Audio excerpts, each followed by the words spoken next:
Cuando el equipo gana, soy un héroe, el mejor dirigente del fútbol. Y cuando pierden, dicen que solamente yo sirvo para levantarme toda la plata.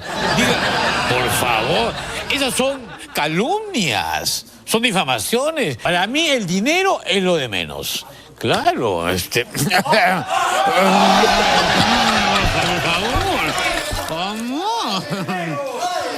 ¿A quién le ha dicho ladrón, oye, esto lo gana tu hermana en una noche, por favor?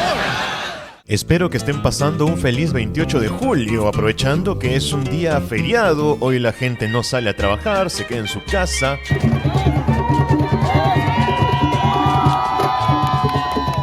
La mayoría de tiendas y lugares para comer están cerrados, pero al menos podemos quedarnos aquí para hacer aquello que más nos gusta: pensar en el decadente futuro que le espera a la selección de nuestro país. Poniéndonos la mano en el corazón, ya nos acostumbramos otra vez a perder. Más o menos como eran las cosas antes del 2018. Pero eso no significa que no podamos pensar en el futuro y al menos en intentar estar informados de lo que está pasando. Como quien dice, aquel que no conoce su historia está condenado a repetirla una y otra vez. La triste realidad es que los tiempos han cambiado. Aquellas épocas donde el peruano promedio estaba emocionado e ilusionado con su selección, donde iba a trabajar con su camiseta de Perú y en las mesas familiares uno de los temas favoritos era precisamente la selección peruana, esos tiempos quedaron atrás. Quedaron enterrados por muchos años de decepciones, derrotas, malos resultados y, lo que es peor, una pérdida de nuestra propia identidad.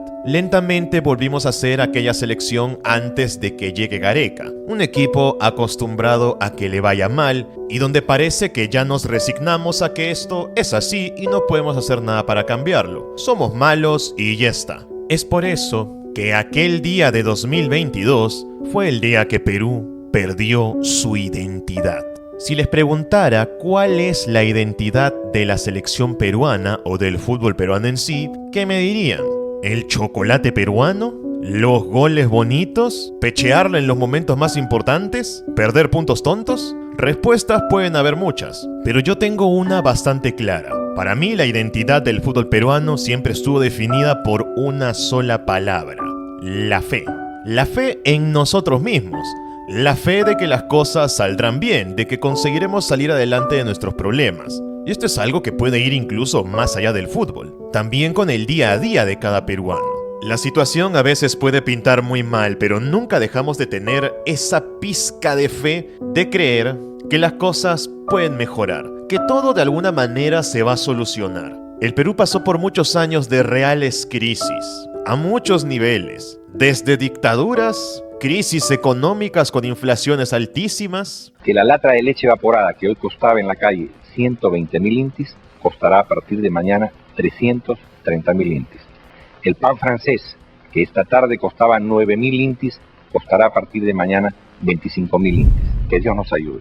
Hasta conflictos con otros países. Y pase lo que pase, aquí estamos. Pero antes, y perdonen por la interrupción, queremos invitarlos a que se suscriban al canal si todavía no lo han hecho y a invitarlos a unirse a nuestra comunidad en Kik, donde estaremos prendiendo de lunes a viernes después del programa para poder hacer mucho más tipo de contenido, conversar de más temas, poder ver partidos, a ver si salen las culebritas y también para que puedan dejar sus fijas en vivo con Alex365. El link del canal está abajo, disponible para todos. Y ahora sí, pueden seguir con el video. Y la selección peruana también es así. Es un equipo que cuando se tiene fe es capaz de conseguir cosas realmente impresionantes. Recordemos que allá por el año 2018, Perú no dejaba de ser una selección conformada por futbolistas de la liga local, que en la vida habían sido exitosos internacionalmente. A lo mucho los exitosos eran Paolo Guerrero, Jefferson Farfán y por ahí alguno más, pero el resto eran todos jugadores que internacionalmente no le habían empatado a nadie todavía. Porque poco a poco nos fuimos convenciendo a nosotros mismos de que éramos buenos para esto, que el toque peruano no era una mentira, que no era puro humo, el chocolate sí existe. Y todo eso partió de la mentalidad que teníamos en ese entonces. Sin embargo, un 13 de junio de 2022, todo eso se derrumbó. Desde aquel día, la selección peruana se quedó detenida en el tiempo. Los años siguieron pasando, los jugadores se hicieron más viejos, pero parece que nunca nos conseguimos recuperar de eso, de aquella derrota, de esa pérdida. Yo recuerdo hinchas peruanos llorando ese día, tristes, algunos porque se les estaba escapando el negocio del año, porque si Perú clasifica al Mundial es un incentivo económico gigante para todo el país, y había mucha gente que había invertido, comprado mercadería de la selección para poder venderla y revenderla, y con eso hacerse un montón de negocio y dinero. Todas esas personas, de un día para otro, lo perdieron todo. Ya nadie quería comprar productos de la selección. Incluso había gente que prefería no saber nada más de fútbol por mucho tiempo. Por eso digo que ese día Perú perdió su identidad. Perú perdió la fe. Y desde entonces no la hemos podido recuperar, por muchos motivos. Por un lado, nuestros jugadores ahora son más viejos, así que es mucho más difícil que jueguen como antes. Gareca también se fue. Nada nos asegura que si se hubiera quedado las cosas hubieran sido mucho mejor. Y a eso le tienes que sumar que las autoridades del fútbol peruano tampoco es que hayan puesto mucho de su parte. Desde entonces, la selección volvió a ser lo que había sido antes. Un equipo que no se tiene confianza ni fe a sí mismo. Y ese siempre fue el secreto de nuestro buen juego. Nuestros jugadores no son los más talentosos ni nada parecido. Seguramente en Brasil hay muchísimo más talento que aquí. Pero cuando salían al campo, no se sentían menos que los demás. Estaban dispuestos a arriesgar, a incomodar a sus rivales, a no sentir que simplemente porque eran jugadores de equipos muy conocidos en el mundo, eso significaba que nosotros teníamos que perder. Ahora parece que volvimos a eso. Salimos a jugar con mucho más miedo, esperando atrás, rezando para poder tener algún buen resultado, alguna ocasión de gol que podamos marcar y luego de eso ratonear todo el tiempo. Los jugadores ya no son los de antes, pero creo que eso no es una excusa. Porque cuando la generación anterior se puso a jugar, también eran varios futbolistas de la liga peruana, y a los que la gente no les tenía nada de fe. Incluso aún habían personas que pedían a los Cuatro Fantásticos en aquella época porque no le tenían fe a los del torneo nacional, ya que no le habían ganado a nadie. Pero fue porque les dimos la confianza, las oportunidades y sobre todo el valor, que con el tiempo se convirtieron en un equipo competitivo. Superaron sus propios límites. El Perú actual no parece capaz de eso. Yo creo que el talento sigue ahí, pero tenemos un problema muy serio detrás. La propia Federación Peruana. Ustedes recuerdan que en las malas épocas de la selección siempre se le echaba la culpa a una sola persona, ¿no? Al presidente, que en esa época era Manuel Burga, el cual estuvo 12 años al frente de la federación. Ni yo los comprendo. Cuando el equipo gana, soy un héroe. El mejor dirigente del fútbol. Y cuando pierden, dicen que solamente yo sirvo para levantarme toda la plata. Digan, por favor, esas son calumnias. Para mí el dinero es lo de menos. Claro, por favor. ¿A quién le ha dicho ladrón, oye, esto lo gana tu hermana en una noche, por favor? Bueno, me pongo a pensar si sumamos los puntos de la eliminatoria pasada y los de esta, tampoco clasificamos. ¿Qué es esto? No.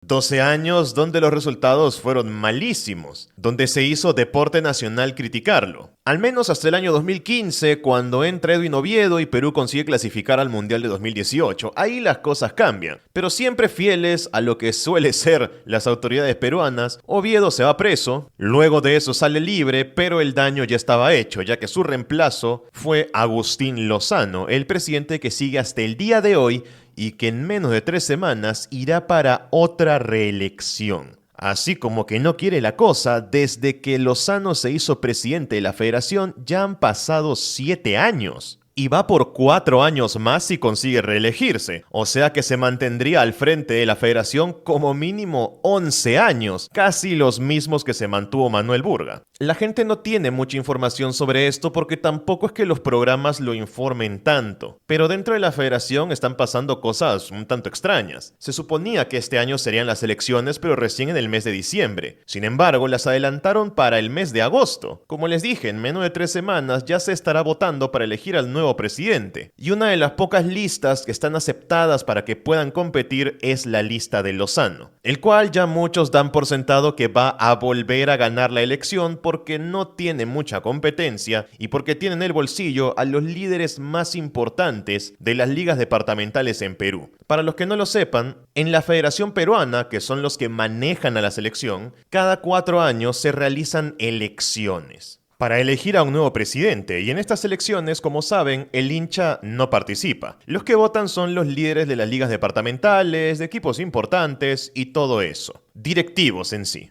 Y se sabe que Lozano tiene bastante influencia. El fútbol peruano se ha venido degradando y despreciando hasta llegar a niveles, que me perdonen los bolivianos que nos escuchan, a niveles bolivianos. Para que resucite el fútbol peruano, que está muerto, tendría que salir Burga y sus comechados.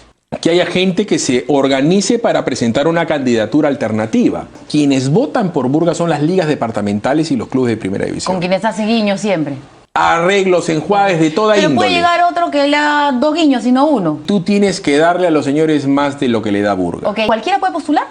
No, ¿Cómo hay que es? tener 8 años de dirigente. Por lo que es altamente probable que vuelva a ganar la reelección. A inicios de año se especulaba con que Gian Ferrari o Julio César Uribe querían lanzarse para ser presidentes. Sin embargo, Gian Ferrari fue contratado por el propio Lozano para trabajar dentro de la selección y Julio César Uribe se fue a trabajar a Sporting Cristal, por lo cual ambos quedaron descartados. Así que Lozano no tiene una gran competencia en el horizonte. ¿Se podría quedar entonces para siempre como presidente? Y la verdad es que no, porque las reglas no lo permiten. Está estipulado que un presidente de federación solamente puede tener como máximo 2 mandatos seguidos. En el caso de Lozano, este sería recién el segundo, ya que la primera vez que fue presidente, en realidad solo estaba reemplazando a Oviedo porque se fue preso, así que no cuenta. Por eso puede reelegirse una vez más hasta el 2029, y en ese año, si las reglas no cambian, sí tendríamos un presidente nuevo, con otras ideas o que maneje diferente a la selección. Además, no cualquier hijo de vecino se puede presentar a las elecciones de la Federación Peruana. Tiene que cumplir ciertos requisitos. Claro, ser peruano, tener más de 30 años y haber ejercido un cargo directivo en el fútbol peruano en los últimos 7 años. Por eso mucha gente apuntaba a Gian Ferrari por haber sido directivo de la U. Y yo personalmente creo que su plan sí puede ser llegar a ser presidente algún día, pero no lo quiere hacer ahora y quiere esperar hasta el 2029. Y ahora trabajará primero cerca de la selección.